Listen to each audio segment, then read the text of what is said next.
welcome back to our channel. My name is Catherine. And I'm Collins. And we are healthcare professionals and real estate investors.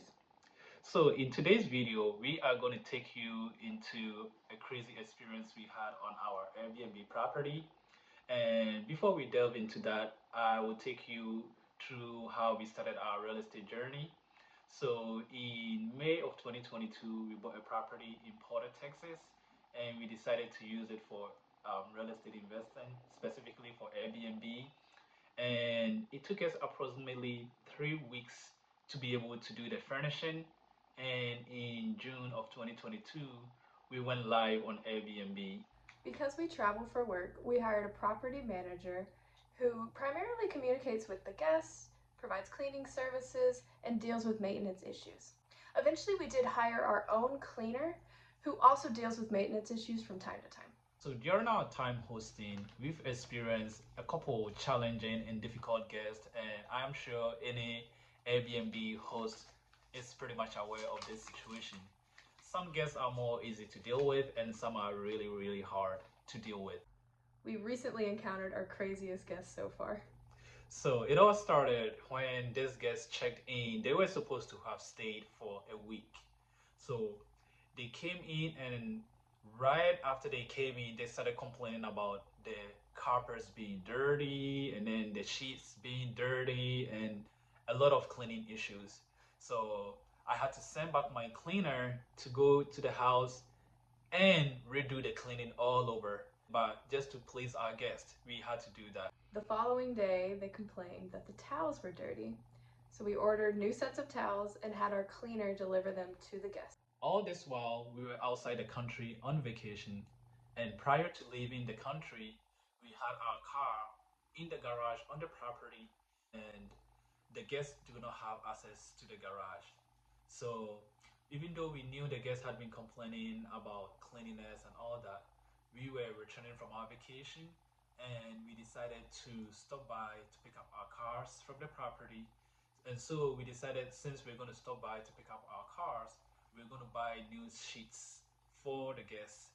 And the night prior, we had messaged the property manager to let the guests know that we'll be stopping by, which the guests acknowledged that we were going to stop by the morning to pick up our cars and also to deliver new sheets to them. So the following day, we arrived at the property and we rang the doorbell. We waited for the guests to open the door to let us in. And the door was opened by this person who appeared to be a teenager.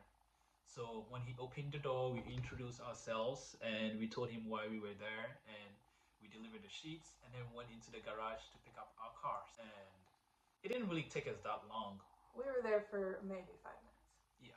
So about 30 minutes after we dropped off the sheets and picked up our cars, our property manager reached out to us saying that the guests had messaged her that we intruded into the property while their child was there home alone. So I messaged back the property manager and I told the property manager that we didn't intrude on the property because we initially had messaged them so they were aware that we were going to show up there. And when we got to the property, we had rung the doorbell, waited for the guests to open the door before we went in.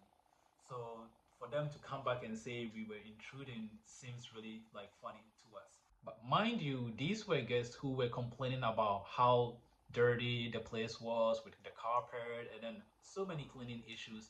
But when we had walked in on the property, they had clothes scattered all over the floor and shoes were all over the place. So the place looked like a mess when we had walked in there. It did kind of send a message to us that there were more than the number of people they had said was going to be staying at the property. So unbeknownst to the guest, we were able to prove to the property manager that we did not intrude because we have this slash uncode smart locks installed on our property, and the lock can tell you how someone was able to access the property. So if the guest opens the door from the inside, the smart lock will be able to tell you based on how the door was accessed, and if you were able to enter the property using like a code, it will be able to tell that the property was accessed using a code. So when we got there and then we rang the doorbell and then we waited, it was the guest who opened the door. So the smart lock detected that the door was opened from the inside and we were able to go in. We did not use a code to access the property. So we screenshot the logins for the Schlage Uncode smart lock and then we send that to our property manager to review it. The property manager messaged the guest to let them know that we didn't intrude because we had evidence based on the Schlage smart locks and they were the ones who let us into the property. And I think that message really pissed them off because they tried telling lies on us that we entered the property without their approval. Meanwhile, here we have this evidence telling that they were the ones who actually opened the door to let us into the property. Fast forward to the following morning, we saw something very interesting on our security camera, which overlooks the driveway. So I went back to review the camera and I saw that it had been blocked for like almost 3 hours. And I was so curious why the cameras were blocked.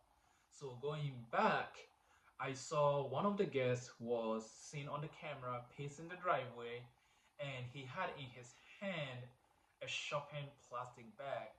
And this guest was really tall. So he approached the camera and then blocked the face of the cameras with this shopping plastic bag, and that's what was making the cameras all like dark.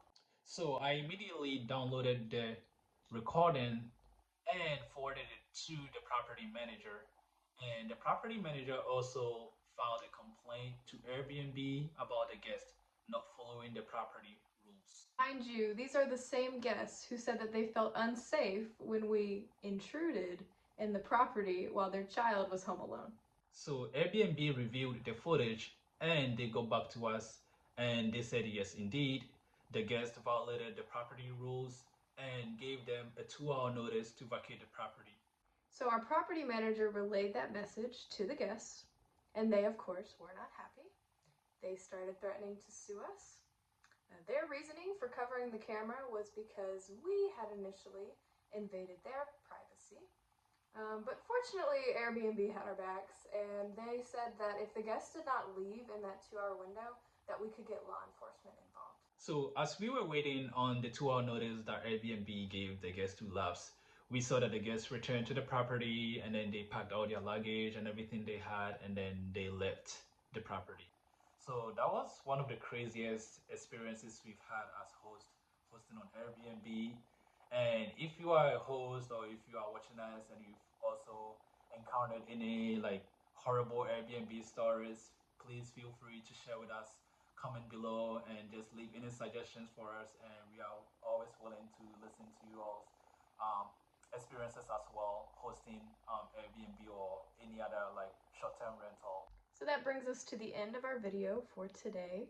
Feel free to like and subscribe, and we'll see you next time. Bye.